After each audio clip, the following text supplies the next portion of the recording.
So ఈరోజు మనం శ్రీమద్ భాగవతం 3వ స్కందం 25వ అధ్యాయం 12 నుంచి 18వ శ్లోకం వరకు చర్చించుకోవడానికి ప్రయత్నిద్దామంట. సో నిన్న మనం చూసాము దేవహూతి కొన్ని ప్రశ్నలను ఒక ప్రశ్నను అడిగింది, మొదటి ప్రశ్నని కపిలమునికి. సో దాని తర్వాత ఇప్పుడు మైత్రేముని మనకు చెప్తారు కపిలముని ఎలా సమాధానం ఇవ్వడం అనేది ఆరంభించారు. సో ఇలా వీళ్ళు దేవహూతి ప్రశ్నలు అడగడం, కపిలముని ఇంకా సమాధానం ఇవ్వడం అనేది జరుగుతూనే ఉంటుంది. సో ఇక్కడ మొదలవుతుంది డిస్కషన్, చర్చ, కపిలముని యొక్క శిక్షణలు. సో మనము మంగళాచరణ చేసుకొని ఆరంభిద్దామంట. ఓం అజ్ఞానతిమిరంధస్య జ్ఞానాంజనశలాకయ చక్షోరున్మిళితం యేన తస్మై శ్రీ గురవే నమః. శ్రీచైతన్యమనోభీష్టం స్థాపితం యేన భూతలే స్వయం రూపః కదా మह्यं దదాతి స్వపదాంతికం.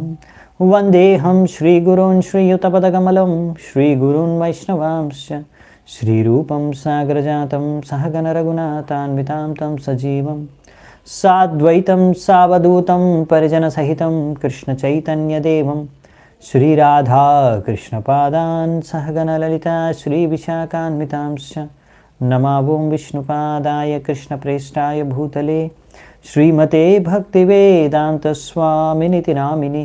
నమస్తే సారస్వతే దేవే గౌరవాణి ప్రచారిణే నిర్విశేష శూన్యవాది పాశ్చాత్యదేశతారిణే. నమో మహావదన్యాయ కృష్ణ ప్రేమ ప్రదాయతే కృష్ణాయ కృష్ణ చైతన్య నామినే గౌరత్విసే నమః. హే కృష్ణ కరుణా సింధో దీనబంధు జగత్పతే గోపేశ గోపికా కాంత రాధా కాంత నమోస్తుతే. తప్త కాంచన గౌరాంగీ రాధే వృందావనేశ్వరీ వృషభానుసుతే దేవి ప్రణమామి హరిప్రియే. నీలాచల నివాసాయ నిత్యాయ పరమాత్మనే బలభద్ర సుభద్రాభ్యాం జగన్నాథాయ నమః. వాంఛాకల్పతరుభ్యశ్చ కృపా సింధుభ్యేవ చ పతితానాం పావనేభ్యో వైష్ణవేభ్యో నమో నమః. జయ శ్రీకృష్ణ చైతన్య ప్రభు నిత్యానంద శ్రీ అద్వైత గదాధర శ్రీవాసాది గౌరభక్తవృంద. హరే కృష్ణ కృష్ణ కృష్ణ హరే హరే హరే రామ రామ రామ హరే హరే. సో 12వ శ్లోకం నుంచి మనము కొనసాగిద్దామంట చర్చ. మైత్రేయ ఉవాచ ఇతి స్వమాతుర్నిర్వద్యమీప్సితం నిశమ్య పుంసామపవర్గవర్ధనం ధియాభినంధ్యాత్మవతాం సతాం గతిర్బభాషైషత్స్మితశోభితానః. మైత్రేముని ఏం చెప్తున్నారంటే, ఇలా తన తల్లి యొక్క శుద్ధమైన చేతనతో శుద్ధమైన కోరిక అడిగింది, అంటే ఒక ప్రశ్నను ఏదైతే కోరుకుందో దానికి సమాధానం, ఆధ్యాత్మిక విషయం సంబంధించి, ఆధ్యాత్మికంగా ఆత్మసాక్షాత్కారం సంబంధించిన ప్రశ్నని ఆ ప్రశ్నని దేవహూతి యొక్క ప్రశ్నని విన్న తర్వాత కపిలముని మనసులోనే ఆయన తన తల్లికి ధన్యవాదాలు చెప్పుకొని ఆయన ఒక చిరునవ్వు నవ్వారంట. సో దీని తర్వాత ఆయన తన సమాధానాన్ని మొదలుపెట్టారు. అంటే ఎలా ఆధ్యాత్మిక ఉన్నతి సాధించడానికి మార్గం అనుసరించే అభిరుచి కలిగిన వ్యక్తులు ఏ పదాన్ని అనుసరిస్తారో దాని గురించి వివరించడం స్టార్ట్ చేశారనమాట. సో అది మనము నెక్స్ట్ శ్లోకం నుంచి చూద్దామంట. శ్రీ భగవానువాచ యోగ ఆధ్యాత్మిక పుంసాం మతో నిశ్రేయసాయ మే అత్యంతోపరతిర్యత్ర దుఃఖస్య చ సుఖస్య చ. ఇది చాలా ముఖ్యమైన శ్లోకం అండి. ఇందులో అంటే ముఖ్యంగా ఎందుకు అంటే ఇది ఇక్కడ సమాధానమైన బీజ రూపంలో చెప్తున్నాడు. ఇదే సమాధానం ఇందులో చెప్పిన విషయాలు మనకి ఇప్పుడు విస్తృతంగా ఈ అధ్యాయం నుంచి తీసుకొని చర్చ అనేది 32వ అధ్యాయం వరకు జరుగుతుంది. సో ఏమి చెప్తున్నారు ఈ శ్లోకంలో కపిలముని? ఈ యోగ పద్ధతి తద్వారా ఒక జీవాత్మ భగవంతుడితో సంబంధం ఏర్పరచుకుంటుంది. జీవాత్మ భగవంతుడితో సంబంధం ఏర్పరచుకునే విధానమే యోగ పద్ధతి. అది ఇక్కడ చెప్తున్నారన్నమాట. యోగ ఆధ్యాత్మిక పుంసాం. సో ఇంకేం చెప్తున్నారంటే దీని ద్వారా ఏం జరుగుతుందంటే ఒక జీవాత్మకు అత్యున్నత ఆధ్యాత్మిక లాభం కలుగుతుంది. అసలు ఏం లాభం కలుగుతుందంట ఈ యోగ పద్ధతి అనుసరించడం వల్ల కలిగే అత్యున్నతమైన లాభం ఏంటి అంటే ఇక్కడ ఇచ్చారు, భౌతిక సుఖము మరియు దుఃఖము రెండింటి నుంచి ముక్తి, లేకపోతే వైరాగ్యం అనుకోండి. అంటే భౌతిక సుఖము దుఃఖంకి అతీతులుగా అయిపోతారు, దానివల్ల ప్రభావితం కాకుండా అయిపోతారంట. ఈ విషయం గురించి మనం ఇంకా ఈ వచ్చే శ్లోకాల్లో కూడా చర్చించుకుంటాం ఈరోజు. సో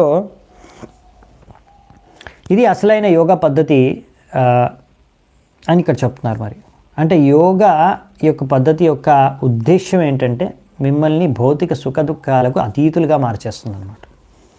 అదేంటండి, దుఃఖం నుంచి అంటే మాకు ముక్తి కావాలి, అంతేగాని సుఖం నుంచి ఎందుకు ముక్తి కావాలి, సుఖాన్ని ఎందుకు వదులుకోవాలి, సుఖాన్ని ఎందుకు త్యాగం చేయాలంటే ఇక్కడ భౌతిక సుఖం గురించి చెప్తున్నారు, ఆధ్యాత్మిక సుఖం గురించి కాదు. భౌతిక జగత్తులో భౌతికంగా లభించే సుఖ దుఃఖాల గురించి మాట్లాడుతున్నారు.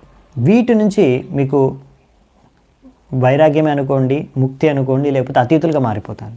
ఇది అసలైన లాభం యోగ వల్ల కలిగేది. సో మరి భౌతిక సుఖంతో సమస్య ఏంటి? దుఃఖం అంటే అర్థం చేసుకుంటాం, అది మాకు అవసరం లేదు, దాని నుంచి ముక్తి కావాలని. కానీ సుఖం నుంచి ఎందుకు ముక్తి? సుఖాన్నే కదా అందరూ కోరుకొని ఆశించి జీవించేది ఇక్కడ జగత్తులో. అంటే ప్రభుపాల్ వారు మనకి ఇక్కడ చెప్తున్నారు ఒక స్టేట్మెంట్, చాలా ఇంపార్టెంట్. ఇది మనం అర్థం చేసుకోగలిగితే మన ఆధ్యాత్మిక జీవితానికి ఎంతో లాభదాయకం. ఎందుకంటే ఇది సారం. ఈ భౌతిక ప్రపంచంలో ఏ సుఖమైనా సరే అది దుఃఖంతో కలిసే ఉంటుంది. అందులో దుఃఖం తప్పక దానివల్ల కలుగుతుంది, లేకపోతే దాంట్లో ఒక భాగంగా ఉంటుంది అనమాట. ఇది ద్వంద్వలోకం అనమాట.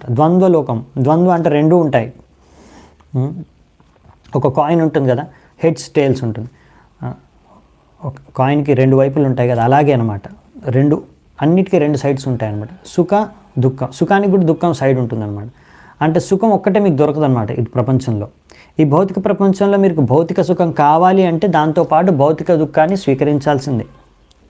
అలా ఓన్లీ సుఖం మీకు దొరకదు. అది ఓన్లీ ఆధ్యాత్మిక ప్రపంచంలో అలా మీకు ఓన్లీ సుఖం, ఆధ్యాత్మిక ఆనందం అనేది లభిస్తుంది. ఇక్కడ కాదనమాట. ఇది భౌతిక లోకం ద్వంద్వలోకం. ద్వంద్వ అంటే రెండు, ప్లస్ మైనస్ రెండు ఒకటి కలిసి వస్తాయన్నమాట. ఓన్లీ మనకి ప్లస్ దొరకదు, ఓన్లీ సుఖమే దొరకదు. అందుకనే ఆ విధంగా మనం చూస్తే మీరు సుఖంతో పాటు దుఃఖం ఎలాగో వస్తుంది కనుక మీరు రెండింటికి అతీతులు అవ్వాలి. ఎందుకంటే ఇక్కడ ఇది చాలా గూఢమైన తత్వం. ఒక మంచి ఉదాహరణ ఇస్తున్నారు ప్రభుపాల్ వారు. మీకు ఒకవేళ మీరు పాలు తాగాలనుకున్నారనుకోండి, మీకు పాలు తాగడం చాలా ఇష్టం, దానివల్ల మీకు మంచి ఆనందం కలుగుతుంది, మీకు ఇష్టంతో పాలు తాగాలనుకుంటున్నారు. మీరు పాలు తాగాలంటే మరి పాలు ఫ్రీగా దొరకవు. మీకు పాలు కావాలంటే మీరు ఆవుని పెంచి పోషించుకోవాలి. మరి ఆవుని పెంచి పోషించే బాధ్యతను మీరు వహిస్తే అప్పుడు మీకు పాలు దొరుకుతాయి, పాలు తాగొచ్చు అనమాట ఆనందంగా. అదేంటి మేమేం మా ఇంట్లో పాలు తాగడానికి మేమేమి ఆవుల్ని పోషించట్లేదు, మేము షాప్కి వెళ్ళేసి ప్యాకెట్ కొనుక్కొని తాగేస్తున్నాం అని మీరు అనొచ్చు. ఇక్కడ ఉద్దేశం ఏంటంటే మీరు ప్యాకెట్ కొనుక్కొని తాగాలన్నా కానీ దాంట్లో కూడా ఎన్నో సమస్యలు ఉన్నాయి. అవునా, మీకు తెలుసు. ఒకటి ఏంటంటే సింపుల్గా మీరు ఫ్రీగా దొరకదు ప్యాకెట్, అది కూడా మీరు డబ్బులు పెట్టి కొనుక్కోవాలి. అవునా, మీకు డబ్బులు కావాలి దానికి, అండ్ డబ్బులు ఫ్రీగా వస్తాయి, మరి దానికి మీరు కష్టపడాలి. అంటే కష్టం అనేది మీరు దానికోసం ఇప్పుడు ఆ పాలు తాగడం కోసం మీరు కొంచెం కష్టం అనేది అనుభవించాల్సిందే. అవునా, ఇంకొకటి ఇంకా చాలా ఉన్నాయి, డీటెయిల్గా చెప్పాలంటే ఇది గూఢతత్వం. ఓకే, మీరు ఆర్గ్యూ చేసే వాళ్ళు ఆర్గ్యూ చేయవచ్చు, నాకేమీ డబ్బులు సంపాదించే అవసరం లేదు, నా దగ్గర చాలా డబ్బులు ఉన్నాయి, మేము కోటీశ్వర్లం, మా దగ్గర కోట్ల రూపాయలు ఉన్నాయి, ఈ పాలు ఏంటి ఈజీగా మేము తాగేస్తాం, దానికి పెద్ద ఖర్చు ఏం లేదు మాకు అంటే. సో బేసికలీ మీకు ఎందుకు ఈరోజు ఇన్ని డబ్బులు వచ్చాయి? నేను పుట్టడంతోనే కోటీశ్వరుణ్ణి, నాకు జీవితాంతం సంపాదించడం అవసరం లేదు, కష్టపడే అవసరం లేదు, నేను భోగించుకొని ఉండవచ్చు అని మీరు అనుకోవచ్చు. అంటే కానీ మీరు ఏమాత్రం కష్టపడకుండా మీ దగ్గర ఆల్రెడీ డబ్బులు ఉన్నాయి అంటున్నారు. కానీ ఎందుకు ఈరోజు డబ్బులు ఉన్నాయంటే మీరు ఎప్పుడో పోయిన జన్మలో ఎంతో కష్టపడి ఎన్నో మంచి పనులు చేస్తే, ఎన్నో త్యాగాలు ధర్మాలు చేసినందుకు, దాన ధర్మాలు చేసినందుకు ఈరోజు మీకు ఇంత డబ్బు వచ్చింది. పుట్టుకతోనే మీరు కోటీశ్వరులు. ఆ విషయం మీరు అర్థం చేసుకోకుండా అది సత్యం. ఇంకొక విషయం ఏంటంటే, మీరు ఎంత ఆనందించాలి భోగించాలనుకున్న జన్మ మృత్యు జరా వ్యాధి అయితే ఉంటుంది. దాన్ని అయితే మీరు ఎన్ని డబ్బులు ఉన్నా కానీ మీ దగ్గర, మీరు పెద్ద కోటీశ్వరులు అయినా సరే, ఒకరోజు మీకు రోగం వస్తుంది, మీరు ఒకరోజు ముసలోళ్ళు అయిపోతారు, ఒకరోజు మీరు చచ్చిపోతారు. దీన్ని అయితే మీరు ఎంత పెద్ద కోటీశ్వరుడు అయినా తప్పించుకోలేడు. ఈ దుఃఖాలను అయితే ఎదుర్కోవాల్సిందే. సో ఇలా ఇంకొకటి ఏంటంటే, భౌతిక సుఖం అనేది శాశ్వతం కాదు. దాన్ని శాశ్వతంగా అనంతంగా అనుభవించలేరు. సో ఎక్కువగా అనుభవించడం ట్రై చేస్తే మీకు వెంటనే దాని దుఃఖం రూపం కూడా కనిపించేస్తుంది అన్నమాట.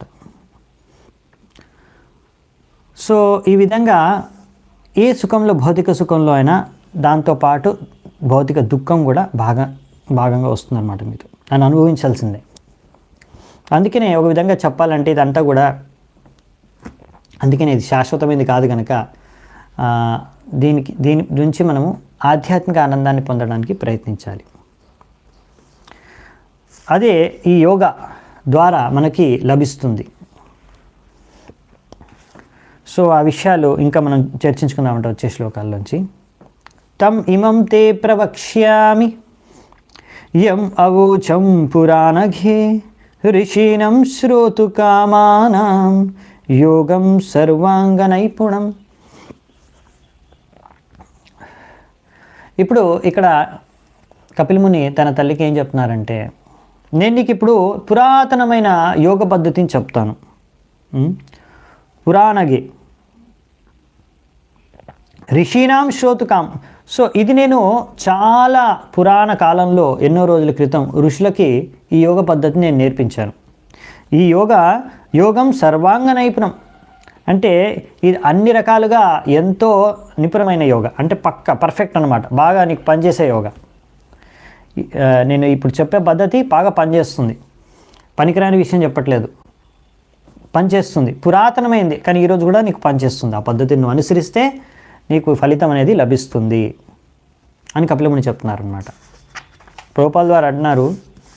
సో ఇక్కడ భగవంతుడు మనం ఇక్కడ చూస్తున్నాం, ఎలాగైతే కృష్ణుడు భగవద్గీతలు కూడా అర్జునుడికి చెప్తాడు కదా, ఇమం వివస్వతే యోగం, ఈ యోగానికి ఏదైతే చెప్తున్నానో ఇమం వివస్వాన్, ఇది ఆల్రెడీ నేను వివస్వానికి ఎప్పుడో చెప్పాను. సూర్యభగవానుడికి ఎన్నో కోట్ల సంవత్సరాల కిందమే నేను ఈ యోగం చెప్పాను, అదే నీకు మళ్ళీ ఇప్పుడు చెప్తున్నాను. సో భగవద్గీత కూడా అలా ముందు చెప్పిందే మళ్ళీ తర్వాత కృష్ణుడు అంటున్నాడు, నేను ఇప్పుడు నీకు అర్జున నీకు చెప్తున్నాను అని. ఎందుకంటే యోగం నష్టపరం తప్ప, అది నశించిపోయింది కాలానుసారంగా. సో అలాగే ఇక్కడ కపిలముని కూడా చెప్తున్నారు, ఈ పద్ధతి నేను నీకు ఏదైతే చెప్తున్నానో అది కొత్తదేం కాదు, పురాతనమైన యోగ పద్ధతి. నేను ఋషుల మునులకు చెప్పిందే, వాళ్ళు ఆల్రెడీ దాన్ని ఉపయోగించారు, ప్రాక్టీస్ చేశారు, పద్ధతిని అనుసరించారు, వాళ్ళకి ఫలితం కూడా దక్కింది. సో అది మీకు కూడా ఈరోజు పనిచేస్తుంది. అదే నీకు మళ్ళీ చెప్తాను నేను.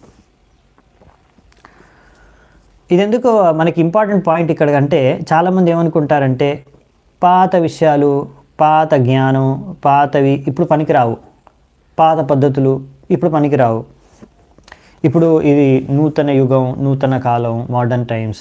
సో ఈ సమయంలో ఆ పాత సిస్టమ్స్, పాత పద్ధతులు పనిచేయవు అని అనుకుంటారు జనాలు.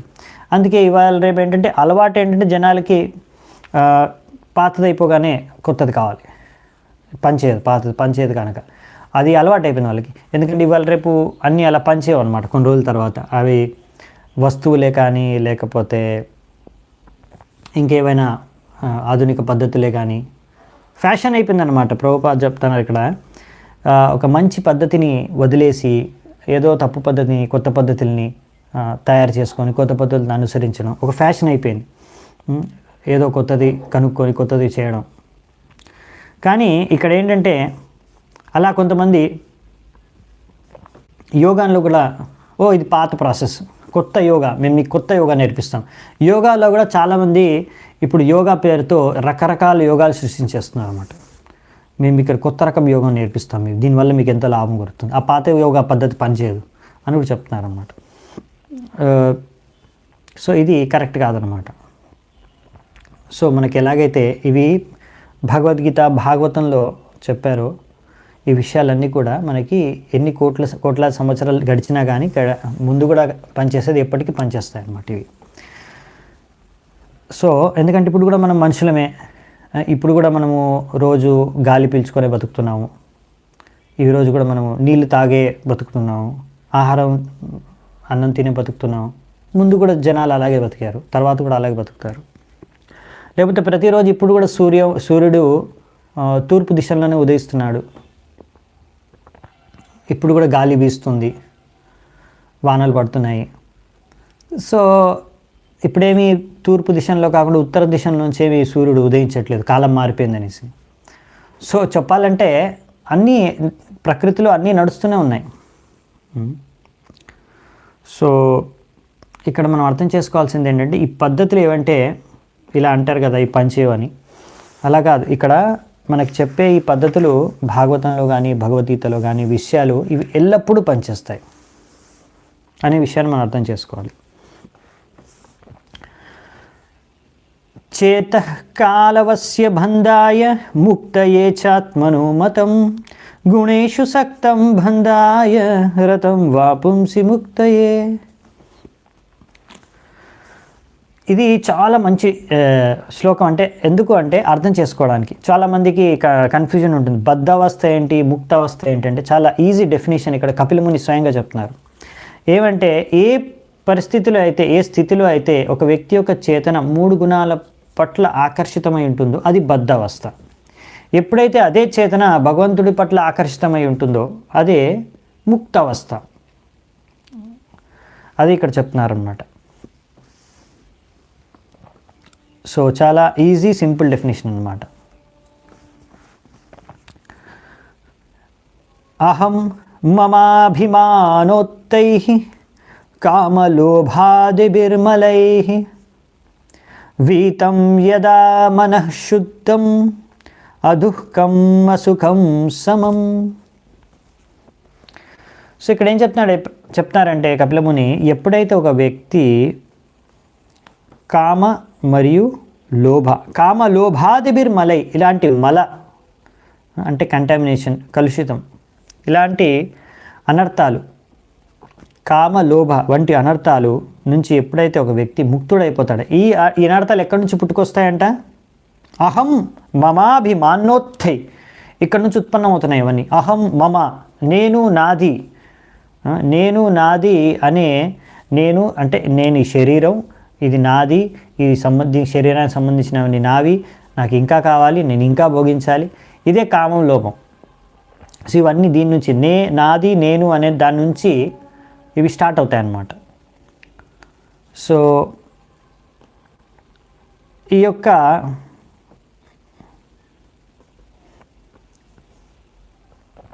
ఎప్పుడైతే ఈ యొక్క చేతన నుంచి ఒక వ్యక్తి ఈ అనర్థాల నుంచి ఎప్పుడైతే ముక్తుడవుతాడో అప్పుడు తన మనస్సు శుద్ధమవుతుంది. ఆ శుద్ధమైన మనస్సుతో ఉన్న చేతనలో అతను ఈ యొక్క ఈ యొక్క భౌతిక సుఖ దుఃఖాలకి అతీతుడుగా అవుతాడు అన్నమాట. అదుఃఖం అసుఖం సమం, అదుఃఖం అసుఖం, ఈ దుఃఖం లేకుండా సుఖం లేకుండా రెండిటికీ కూడా సమాన దృష్టితో చూసే స్థాయికి అని చేరుకుంటాడు. అంటే అతీతం అనమాట, సుఖ దుఃఖాలకు అతీతం. భౌతిక సుఖ దుఃఖాలకు అతీతంగా మారేది ఎప్పుడు అంటే ఒక వ్యక్తి ఎప్పుడైతే ఆ వ్యక్తి అనర్థాల నుంచి ముక్తుడైపోతాడు. సో ఈరోజు మనం చాలా విషయాలు తెలిసిన కొన్ని విషయాలు, కానీ ఇప్పుడు మనకు కొన్ని ప్రాక్టికల్ విషయాలు కూడా ఇక్కడ నేర్చుకుంటున్నాము. ఇది మెయిన్ ఏంటంటే, ఎందుకంటే చాలాసార్లు మనము ఇది అనుకోవచ్చు అన్నమాట, ఇంకా మనము మనలో మనం చూసుకోవచ్చు, ఇంకా మనకి కామ క్రోధ లోభ మోహ మద్ మత్సర్యం లాంటి అనర్థాలు ఉన్నాయి అంటే ఇంకా మనము శుద్ధం అవ్వలేదు కనుక ఇంకా మనము ఈ భౌతిక సుఖ దుఃఖాలకి అతీతలము కాదు. అందుకే దానివల్ల ప్రభావితం అయిపోతున్నాం. దానివల్లనే సమస్యలన్నీ, అవునా? సో తదా పురుష ఆత్మానం కేవలం ప్రకృతే పరం నిరంతరం స్వయం జ్యోతిర్ అనిమానం అఖండితం. ఇక్కడ మళ్ళీ ఆత్మతత్వం గురించి చెప్తున్నారు, ఎందుకంటే ఇక్కడ మనం అది అర్థం చేసుకోవాలి ఫస్ట్, అవునా? ఎప్పుడైతే ఒక వ్యక్తి ఈ విధంగా అన్ని అనర్థాలు తొలగిపోయి శుద్ధమైపోతుందో తన మనస్సు, ఆ సమయంలో ఆ వ్యక్తి అతను తన ఆత్మని చూసుకోగలుగుతాడనమాట. నేను ఆత్మని, ఈ శరీరాన్ని కాదు, మరియు ఈ ఆత్మ ఎటువంటి లక్షణాలు ఉన్నాయో అతను కనిపిస్తుంది, అతను అర్థం చేసుకోగలడు. ఇక్కడ అవి ఇచ్చారనమాట. నిరంతరం స్వయం జ్యోతిర్ అనిమానం అఖండితం. సో ఇది ఎల్లప్పుడూ స్వయం జ్యోతి, సెల్ఫ్ ఎఫల్జెంట్, కాంతివంతమైందనమాట. ఆత్మ అనేది కాంతివంతమైన దాని విషయాన్ని మనం అర్థం చేసుకుంటాం, చూడగలుగుతాం. ఇంకా ఇక్కడ రాశారు అనిమానం అఖండితం. అఖండితం అంటే దాన్ని మీరు విరగొట్టలేరు, ముక్కలు చేయలేరు, ఇంకా అన్నిటికన్నా చిన్నదనమాట. అనిమానం చాలా చిన్న సైజ్, ఇన్ఫినిటిసిమల్ అని రాశారు ఇంగ్లీష్లో. సో భగవంతుని విభు అంటారు, మనం అణు అంటారు. అణు అంటే చిన్నది, అణుబాంబ్ అంటారు కదా, అటమ్ బాంబ్. సో అణు అంటే చాలా చిన్నది. అనిమానం, సో చాలా చిన్నది ఆత్మ, మనకు తెలుసు. మనం ఈ విషయాలు భగవద్గీతలో కూడా చర్చించుకున్నాము. సో ఈ విషయం మనం అర్థం చేసుకోవాలన్నమాట. ఇక్కడ నిరంతరం అని ఇచ్చారు కదా, అంటే భగవంతుడితో అభిన్నం ఈ విషయంలో. ఇది కూడా ఆధ్యాత్మికం, భగవంతుడు కూడా ఆధ్యాత్మికం, మనం జీవాత్మ కూడా ఆధ్యాత్మికం. కానీ డిఫరెన్స్ ఏంటంటే భగవంతుడు విభు, మనం అణు. అంటే భగవంతుడు అనంతం, మనం చాలా అసలు ఎంత చిన్న అంటే అంత చిన్న అనమాట. అది పెద్ద డిఫరెన్స్ అనమాట. సో మరి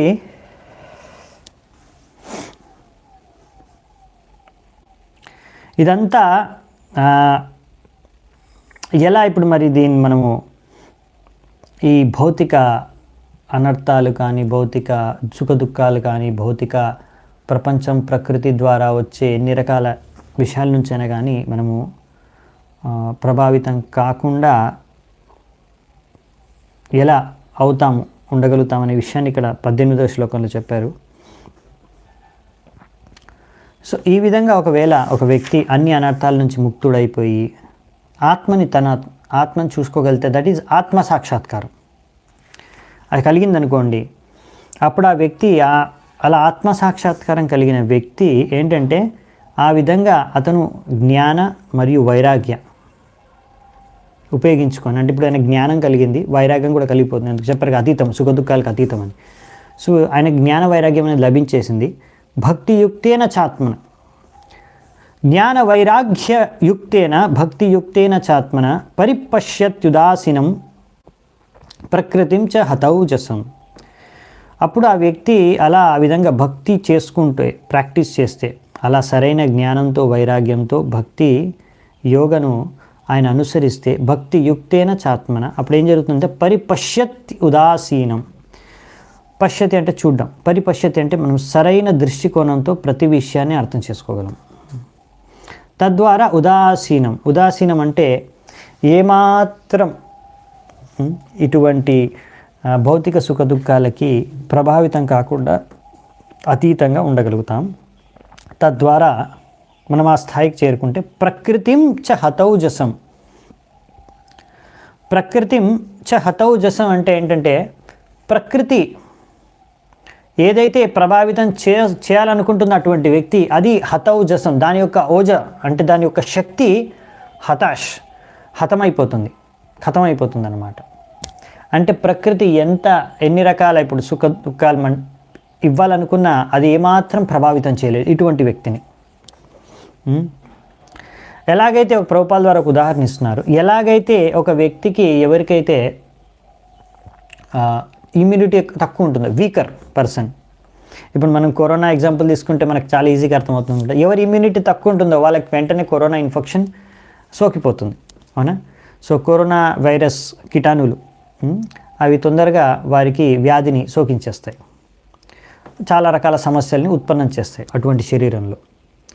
సో అలా ఎవరైతే ఇమ్యూనిటీ స్ట్రాంగ్ ఉంటుందో వాళ్ళకి వ్యాధి సోకే అవకాశాలు తక్కువ, అవునా? అంటే వాళ్ళకి కరోనా ప్రభావితం చేసేది తక్కువ. ఎవరికైతే ఇమ్యూనిటీ తక్కువ ఉందో వాళ్ళకి ఎక్కువగా ప్రభావితం చేస్తుంది. అదే ఇక్కడ చెప్తున్నారు. ఈ ఉదాహరణ ప్రభుపాల ద్వారా ఇక్కడ ఇచ్చారు. సో అంటే మనం ఇప్పుడు ఇక్కడ ఏంటంటే భక్తి ద్వారా మనము ఈ యొక్క ఇమ్యూనిటీ పెంచుకుంటాం అన్నమాట. భక్తి మనకి ఏమి ఇస్తుంది అంటే మనకు ఈ ఇమ్యూనిటీని ఇస్తుంది అన్నమాట, ఈ శక్తి మనకి. తద్వారా మనం ఏంటంటే భౌతిక సుఖ దుఃఖాలకు అతీతంగా కాగలమని. ఇది ముఖ్యమైన లాభం మనకు భక్తి ద్వారా కలుగుతుంది. సో మనం భక్తి బాగా చేస్తున్నామంటే, బాగా అనుసరిస్తున్నామంటే, భక్తిలో ప్రగతి సాధిస్తున్నామంటే మనము ఈ యొక్క సుఖ దుఃఖాల నుంచి ఏవైతే మనకు వస్తున్నాయో వాటికి ఎక్కువగా మనం లొంగిపోకుండా, ప్రభావితం కాకుండా ఉండగలిగితే, ఎలాగైతే ముందు చెప్పారు కదా. సో అది ఇక్కడ మనకు చెప్పారంట. ఎందుకంటే ఈ స్థాయికి చేరుకున్నప్పుడే మనము ఇంకా భక్తిలో ఉండే ఆనందాన్ని అనుభవించవచ్చు. ఎప్పటివరకైతే మనకు ముందు కూడా చూసుకున్నాం కదా, భౌతిక సుఖాన్ని ఇంకా అనుభవిస్తూ అందులోనే మనకు రుచి ఉన్నంత కాలం మనము ఆధ్యాత్మిక ఆనందాన్ని రుచి చూడలేము. ఎందుకంటే భౌతిక రోగం ఉంటే మనము ఎలాగైతే ఒక జాండీస్ ఉందనుకోండి, మీకు కామర్లు అంటారు, పచ్చ కామర్లు, జాండీస్ ఉన్నప్పుడు మీరు తీపి వస్తువు తింటే దాని రుచి చూడలేరు మీరు, ఎందుకంటే మీకు ఒక రోగం ఉంది కనుక. అలాంటి భవరోగం ఉన్నప్పుడు, ఇలాంటి అనర్థాలు ఉన్న రోగం ఉన్నప్పుడు మనం ఆధ్యాత్మిక ఆనందాన్ని కూడా రుచి చూడలేము. సో ఎప్పుడైతే మనం ఈ స్టేజ్కి చేరుకుంటామో, అంటే ఆధ్యాత్మిక స్థాయికి, బ్రహ్మభూత ప్రసన్నాత్మ నశోచతి న కాంక్షతి, అంటే మనము ఏ సుఖ దుఃఖాలకి మనము శోకించము, ఆకాంక్షించము. అంటే దుఃఖం వచ్చినప్పుడు శోకించము, ఈ సుఖం కోసం, ఆ భౌతిక సుఖం కోసం ఆసక్తి చూపము. అటువంటి స్థాయికి చేరుకున్నప్పుడు, బ్రహ్మభూత ప్రసన్నాత్మ ఆత్మ స్థాయికి చేరుకున్నప్పుడు న శోచతి న కాంక్షతి. అటువంటి స్థాయిలో భగవంతుడు చెప్తారు, మద్భక్తిం లభతే పరం, నా భక్తి మీకు లభిస్తుంది. ఎందుకంటే ఆ సమయంలో మనం ఆ భక్తిని ఆస్వాదించవచ్చు, ఆనందించవచ్చు. సో నారద పంచరత్ర కూడా ఇదే చెప్తుంది అనమాట. ఎప్పుడైతే ఈ ఇంద్రియాల్ని మనం భగవంతుడి సేవలో యుక్తం చేస్తామో అప్పుడు అవి శుద్ధం అయిపోతాయి.